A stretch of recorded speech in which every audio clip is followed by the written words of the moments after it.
Good morning and welcome. Welcome to another edition of Let It Be Known. I always gotta mess stuff up first, right? With the sound. But I tell you what, we start off. There's a lot going on, of course, as we love to say here, because it's true. There's a lot going on. Um, and as you see atop the scroll, here is what's really going on. Once again, this administration, this country shows its hand. Um, the UN General Assembly yesterday adopted a resolution declaring the trafficking of enslaved Africans the gravest crime against humanity and calling for reparations as a concrete step toward righting those historical wrongs. The resolution also urges the prompt and unhindered restitution of cultural items, including artworks, monuments, museum pieces, documents, and national archives to their countries of origin without charge.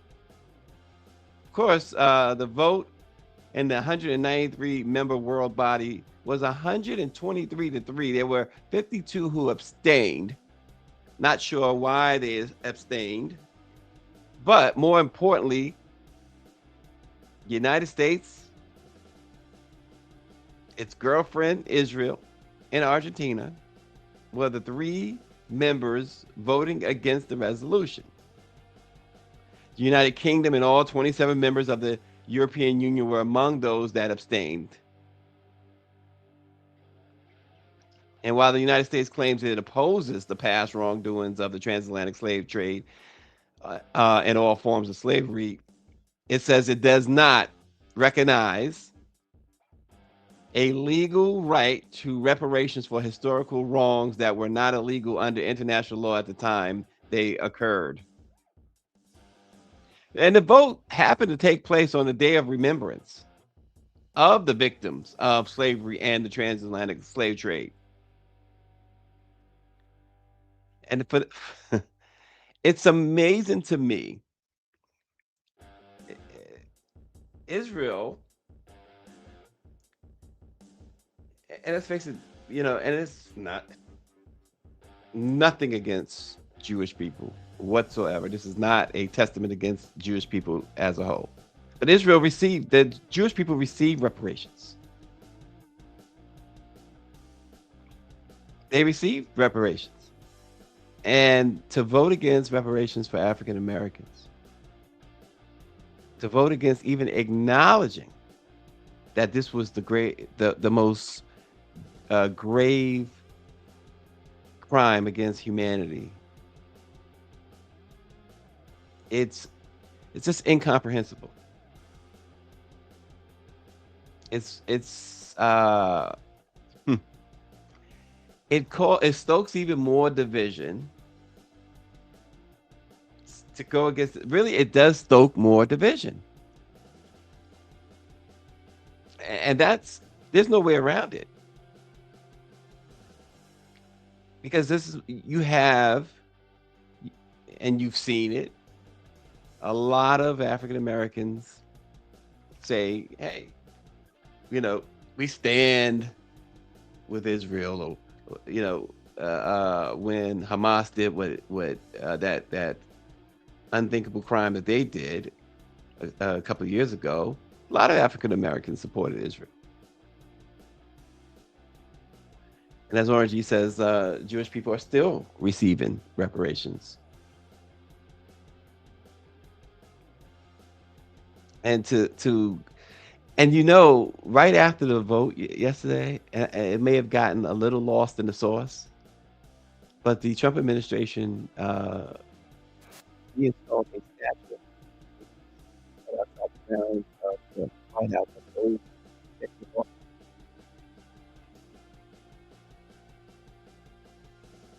as if the vote against declaring that the transatlantic slave trade is the most grave, uh, act of depravity against humanity.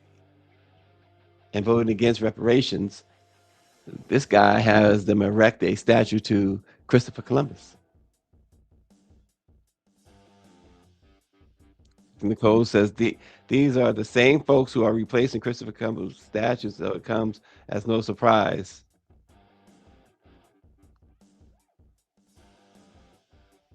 Yeah. So, an overwhelming vote in the UN on the Day of Remembrance at that. You had just three countries oppose. United States, Israel, and Argentina. Don't cry for me, Argentina.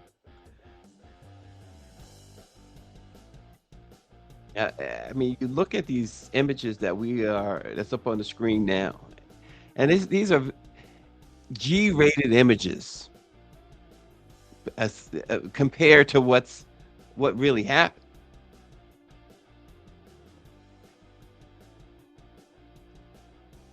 Uh, You know, it's a testament to where we are right now with this uh, regime that we have. The DE&I. And just go across the scroll there. This is all as a result of the transatlantic slave trade that's still going on. Employment discrimination, wage inequality, healthcare disparities, shorter life expectancy. Um, Everyone remembers the Tuskegee experiment, healthcare disparities, educational inequalities, inequities, underfunded schools, voter suppression, mass incarceration. I mean, it goes on and on and on.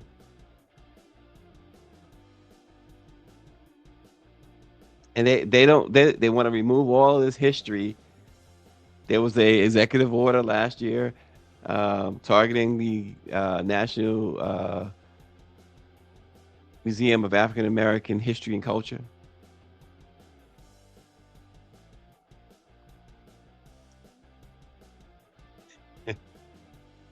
Yeah, it's it is America.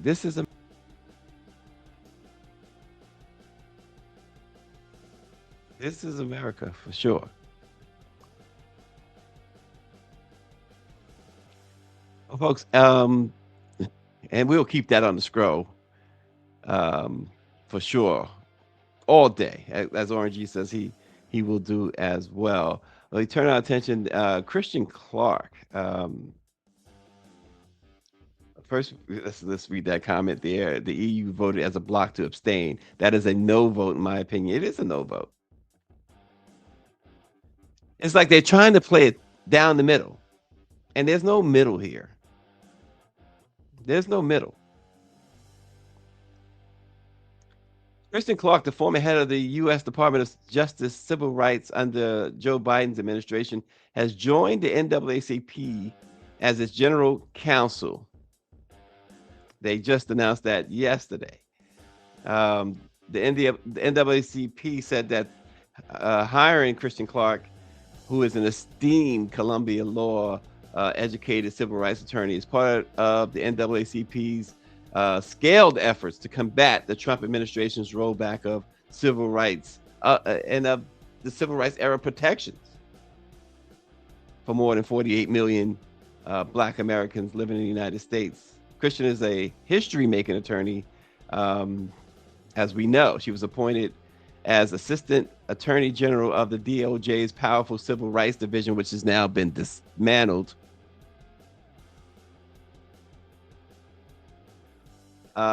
She prosecuted numerous cases related to civil rights and voting rights violations.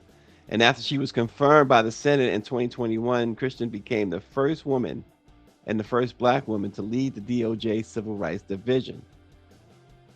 Her division opened 11 pattern or practice investigations into police departments across the country. They filed lawsuits and intervened in several cases to protect civil rights, voting rights, particularly those of Black voters. They charged more than 105 defendants in more than 95 cases of bias-motivated crimes. So the NAACP has made a huge, huge move there to combat all of the civil rights violations that we see. Christian Clark is one of the most brilliant legal minds in the nation, for sure.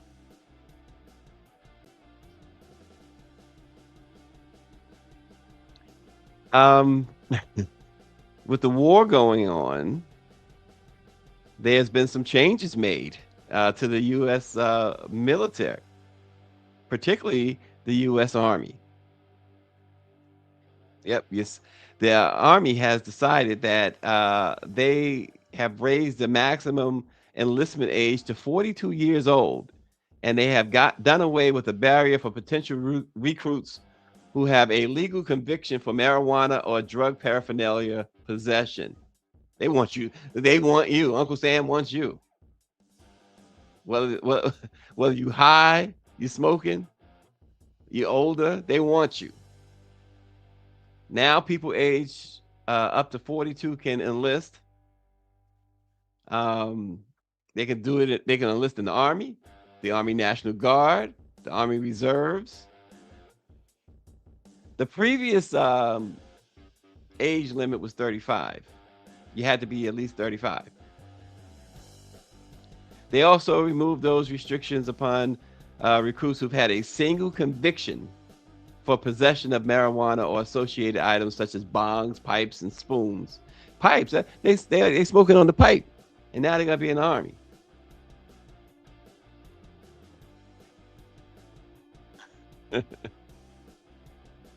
Unbelievable. The changes in the policy, of course, comes as the U.S. continues to wage war in Iran and the threats of invading Cuba and other places. The Pentagon announced that it's going to be moving about 2,000 paratroopers and 4,500 Marines to the region around Iran shortly.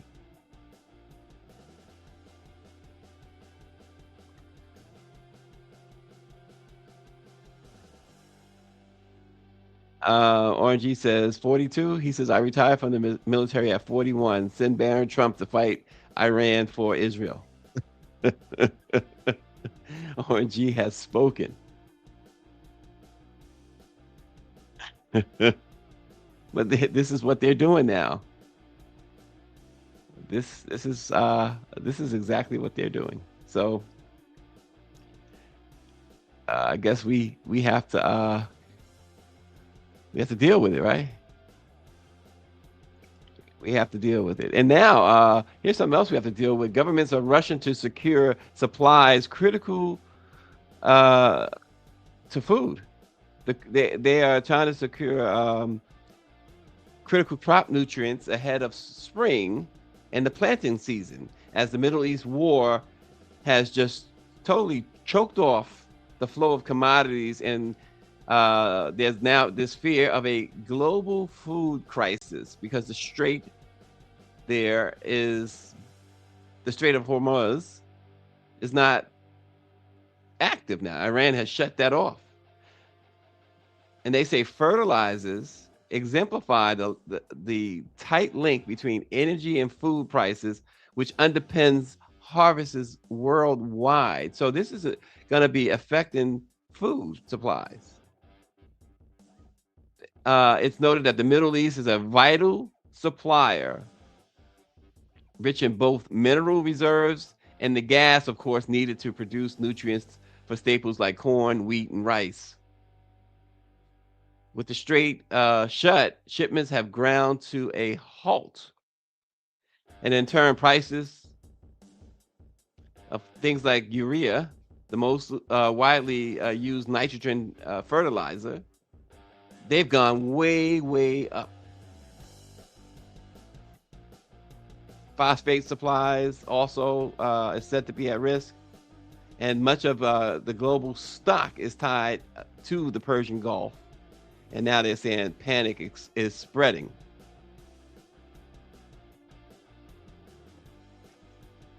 And so folks are now concerned that the fact that this strait is now closed. You got top exporters, China and Russia. They are slowing down some crop nutrient sales. The U.S. is loosening shipping restrictions to facilitate domestic flows. India, which is the largest urea buyer, is scrambling for supply, and they are really weighing matters hard. Greece and France, they've expanded financial support for farmers, and in Africa, Ghana has rolled out a free fertilizer program. So all of this, coupled with an already weak crop and Donald Trump's tariffs, has really put not just America and the Middle East, but the world in sort of a crisis. Brazil says that, okay, so we need to talk with Morocco and countries along the Gulf um, as they explore some sort of joint fertilizer and energy project with Bolivia. Everybody's scrambling. So this war we're starting to see, or we have been seeing, it's starting to see, but we're seeing the effects are widespread. 21 miles of water shut down the world's commerce. Yeah, it is something. Michelle Madison says she saw 419 for unleaded gas in Baltimore last night. Mike V says it's the globalization of Jim Crow, and this regime are the sons of the Confederacy. Yeah, yeah,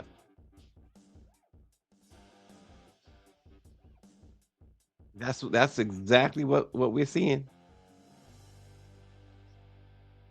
It's like wow. Oh boy. So here's something that's gotten people, especially black people's goat, gotten under black folks' skin. The Root is reporting that a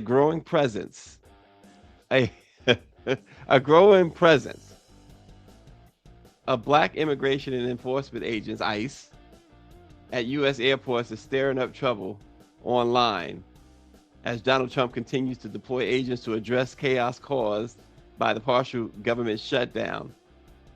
Black folks online are way more concerned about the message he's trying to send, according to the Root. They say Trump. They noted that Trump ordered all agents shouldn't wear masks all of a sudden, right? Well, who do you see unmasked? Lots of photos and videos of black maskless agents. They flooded the internet. One Twitter or X user pointed out that, quote, we've seen white mask agents for over a year slamming people down in the street, shooting people, killing American citizens, and not one of these ICE agents is in any of these videos has been black. Seems to be very intentional that now all of a sudden Trump says unmask them at the airports and they are black. According to an ABC News, Washington Post poll, the majority of black Americans disapprove of ICE's tactics under Donald Trump. Wow. 5.99 gas in Boston, Mike V says. Mm. Another social media user did defend black ICE agents. A guy named, well, his screen name is at Daquan DSG.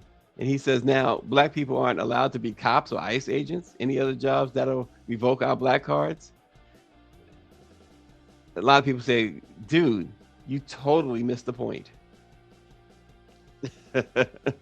Most believers, most skeptical folks, I should say, believe that this is all part of the president's tactics. One person wrote that this is what we mean when we say all skin folk and kinfolk. And another said, I know things are rough, but out of all the government jobs y'all could get as people of color, y'all couldn't pick something else. Well, actually, they can't. They're not letting black folks in government jobs. They kick them all out.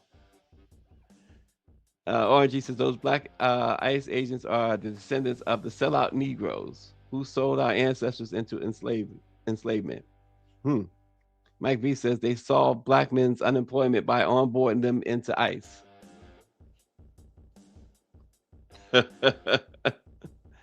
Oh my gosh.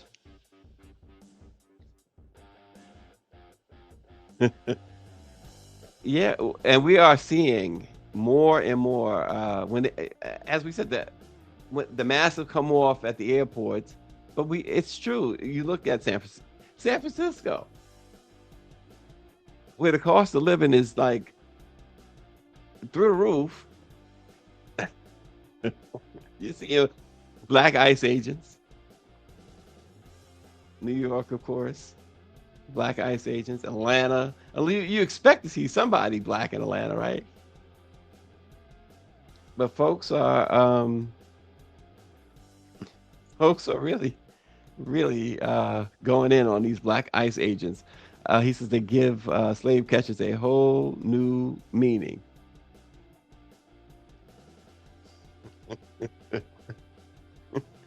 They absolutely do, don't they? Oh gosh. But just again, revisiting our top story, of course. The US, Argentina, and Israel have voted against a UN measure that called slavery, the transatlantic slave trade to be specific, the most grave crime against humanity ever. And they voted against reparations. The United Nations says reparations should be given to those descendants of Africans in the slave trade who were victims of the slave trade. And as you see, again, we're running on top just a little bit of the harms. We don't have enough space to run all of the harms faced by African Americans across generations. But you know them all. I mean, you know most of them, right? Enslavement, forced labor, family separation during the. How do you repair that, right?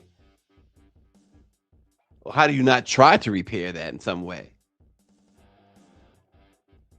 Erasure of language, culture, identity, autonomy.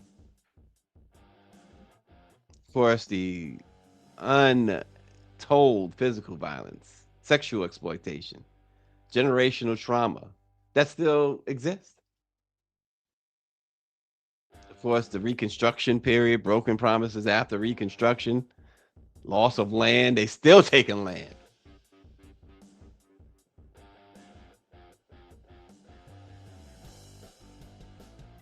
All those folks are big mad about this, Mike V says.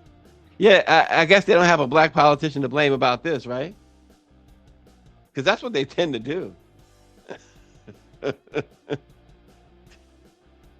Oh gosh. And yes, just yesterday we were talking about the findings in Mississippi of all of the Ku Klux Klan paraphernalia and the letters that they wrote back in the Jim Crow era and the dues that they paid and the hoods and the sheets and all of that stuff that was found.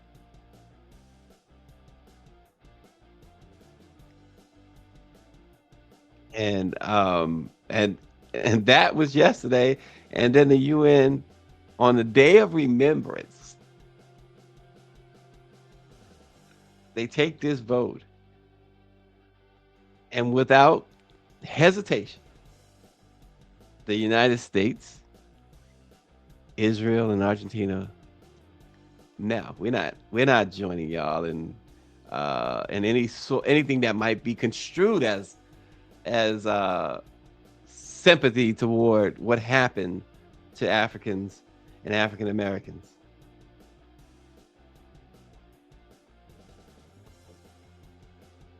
RG says, "Where's Black MAGA? No word from them on the FBA or the FBA on the UN vote." Right, right. But they will get on, the late Sheila Jackson Lee and others, right? Even when those a lot of those folks I heard criticize even like Wes Moore because they didn't get what he was doing with reparations. Moore, governor of Maryland, simply said, "Don't bring me no bill that says we're going to study reparations. Bring me a bill that says we're giving reparations." And the so-called FBAs had a problem with that. The man just simply said, "We've done enough studies. Isn't that what y'all want?" No, I think some people, including many of those that we're talking about, just it is their job to be mad. They feel unemployed if they're not mad and mad at somebody black in power. That's the bottom line. That is the bottom line with that. Oh gosh. Well, we're gonna lighten it up a little bit because there's some big news, big concert news. It seems like every year we get a big concert, a collaboration of sorts, and this is no different.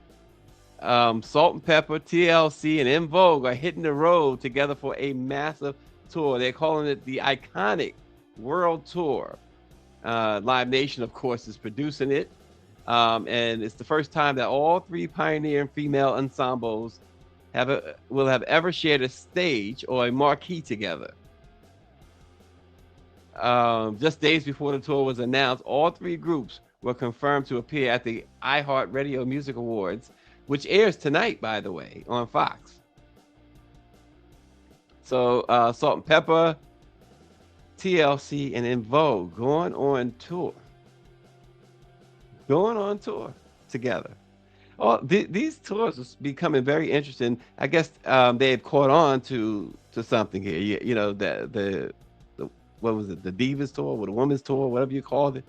What was that called? With Patti LaBelle and all of those folks, and then you had Tony Braxton and Boyz II Men, New Edition, all joining forces for a tour. Now you have TLC, In Vogue, and Salt and Pepper.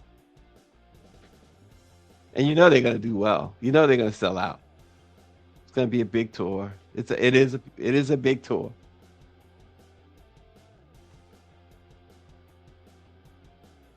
So get your tickets. Tickets going on sale. Dr. Nicole says definitely trying to get tickets to that show. I also enjoyed the promo video they released. Yeah, they released a really nice promo video, and it's pretty cool. It should be pretty cool. I know Dr. Nicole is not the only one. They all folks are folks are gonna want to see this one. They're gonna want to see it. I really dig. I had a yeah. She says don't. That's what the girl, the Boy Is Mine tour. Don't forget Brandy and Monica last year. RNG says he just watched a concert with Cool Mo D and whatever it was. It was Lily White in the audience. We went to a show about a month or so ago in Atlantic City with Public Enemy, Grandmaster Flash, Melly Mel, um, Dougie Fresh, the Sugar Hill Gang. It was pretty awesome. It was pretty awesome. So that's the formula, right? That has become the formula. Put these groups together, and see what happens. That's where it's at. for salt and pepper. This should be pretty cool. This is you see Missy Elliott inducting Salt and Pepper into the Rock and Roll Hall of Fame. But that has become the formula for success for big tours. And no more iconic than Salt and Pepper, TLC, In Vogue. Certainly the 90s folks are gonna love that. They're absolutely going to enjoy this. I'm pretty sure it's going to be a really great concert. So starts this spring. The pre-sale has already began. You can go to livenation.com. General sale begins today. Pre-sale has already started, so if y'all want good seats, you got that right. Mike V says your TSA wait time says February 31st. Oh gosh.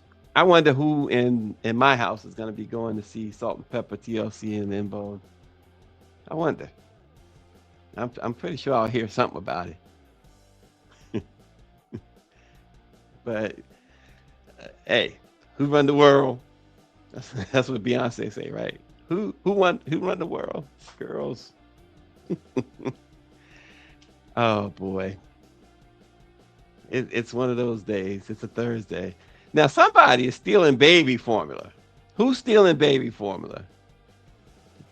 We're about to find out in Johnny B's news. You can use baby formula. I mean, what's happening here? I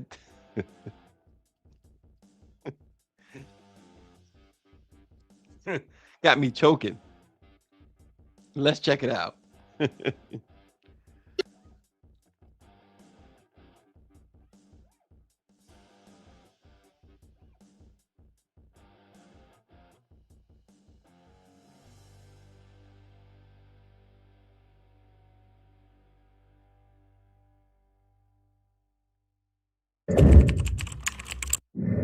Disclaimer. Times are hard. And with that being said, why are y'all still want to have children in this economy? They're a blessing, but geesh, it's expensive. And if you're not on any type of government funding or government assistance, baby, it's hard. It's hard. But I'm going to tell you 3 people that said, look, I'm going to find a way. If finding a way was a person, it'll be these 3 people. Now I'm going to let the news explain who, what, where, when, and how, and we're going to come back and go down that rabbit hole. Let's go. Here in Martin County have arrested 3 teens in connection with a Miami retail theft ring. They're accused of stealing $8,000 worth of baby formula. And the sheriff says after their arrest, one of them told him they're not coming back anytime soon. 262 cans of baby formula stolen from at least 2 stores, leading to 3 arrests. What's your reaction to hearing that? Not really surprised. Yeah. Martin County Sheriff John Budensieg says 3 Miami teens tied to a retail theft ring targeted baby formula. He says they drove a rental up I-95 and stopped at the Hobe Sound Publix off Bridge Road for their latest hit. Pulled up with impunity onto the curb in front of Publix. All 3, so the driver and the other 2 got out, walked into the store, again, cleaned the shelves out of the baby formula that was on those shelves. You can see them on this security camera image we obtained from the sheriff's office. We blurred their faces because one of them is 15 years old. While our deputies were on scene in Hobe Sound, these 3 females drove to the Publix that's just south of Cove Road and did the same thing I just described to you in that store. Formula theft on the rise nationwide to be resold on the black market. It's something that shocks but doesn't surprise people like Herman Gonzalez and his grandson, Caden. I'm not surprised by hearing such news. Why is that? Most of that crime is coming from down south area, working this way up this way. Easy on, easy off I-95. They see an opportunity. This is a sleepy town. The 3 teens were arrested by Florida Highway Patrol and charged with felony retail theft, with more charges expected. While 2 stayed silent, 1 told the sheriff the ring won't be coming back, something Gonzalez fully supports. Make a statement. Let's see it happen. Yeah. Laws in place for a reason. In Martin County, Michael Hoffman, WPTV News.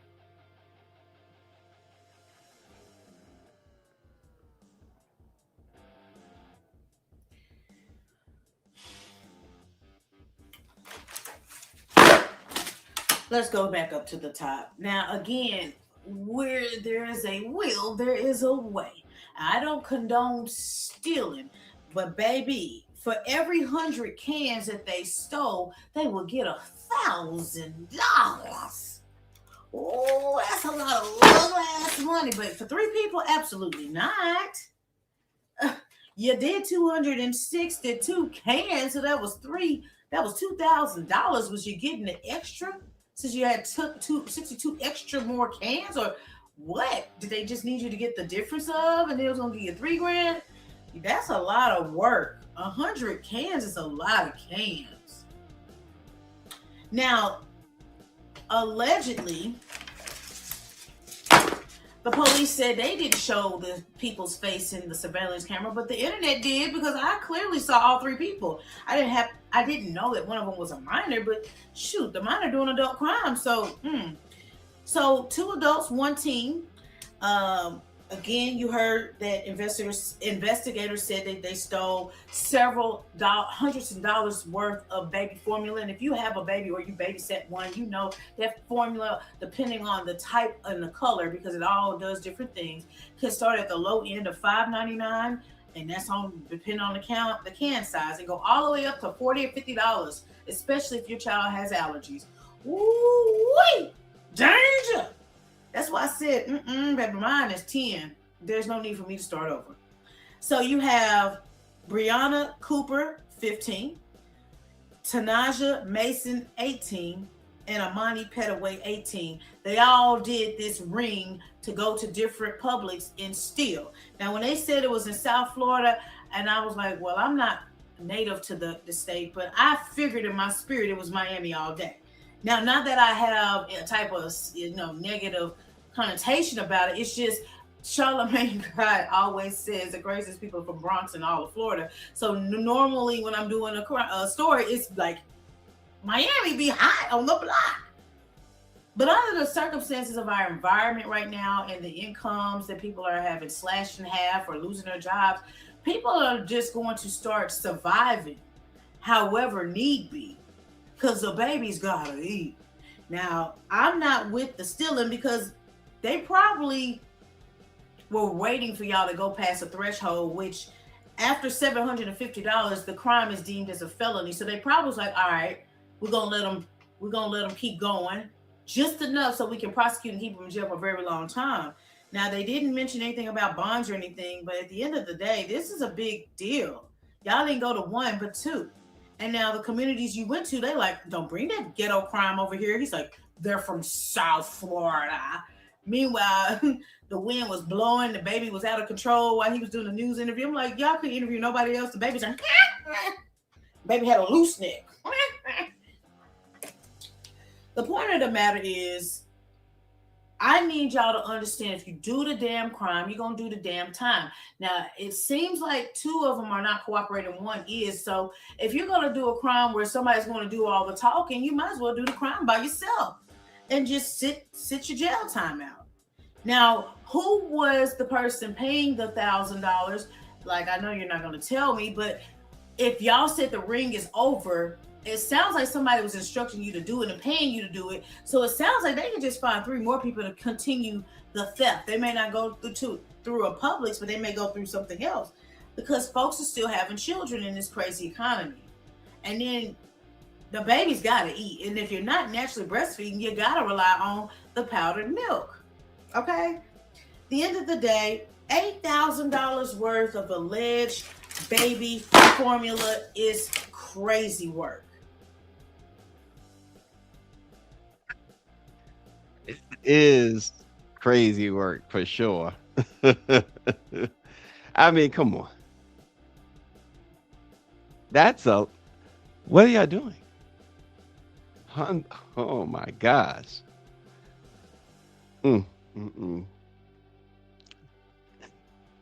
Michelle Madison said, wow, baby formula is expensive, and they probably sold them on the streets. Is that so? They have a black market for it now. Yeah, listen, folks will figure out whatever, whenever, won't they? Wow. Um, Before we get out of it, we missed well, I didn't really miss, but yeah, I say missed an amazing anniversary that took place yesterday. The anniversary, the 43rd anniversary. I know it's not like a round number, right? But the 43rd anniversary of what really turned out to be just one of the most, if not the most, amazing television musical special ever. Motown 25 yesterday, today, and forever. They brought out all of the stuff. There was no one missing.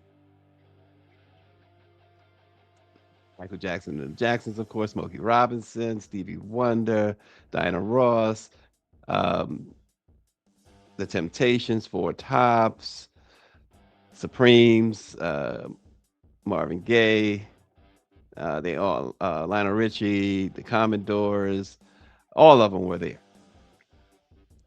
And of course, most people, when they think of Motown 25, they think about Michael in the Billie Jean performance, which earned him a Emmy nomination. But the entire show, to have all of the superstars and Barry Gordy, of course, the architect of it all, but to have them all on that one stage, that was the soundtrack at that point of just about everybody's lives. Motown 25. What a special that was. And, they try to replicate things and never been able to replicate that. So 43 years makes you feel a little old, don't it? 43 years ago. Well, folks, again, stay tuned. It's coming. It's like you're building up anticipation. Well, tomorrow's Friday, so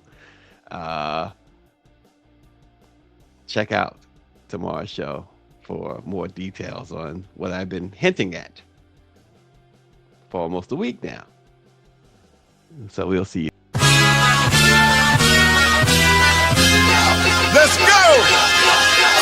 Let's go, Flav. Hey! Public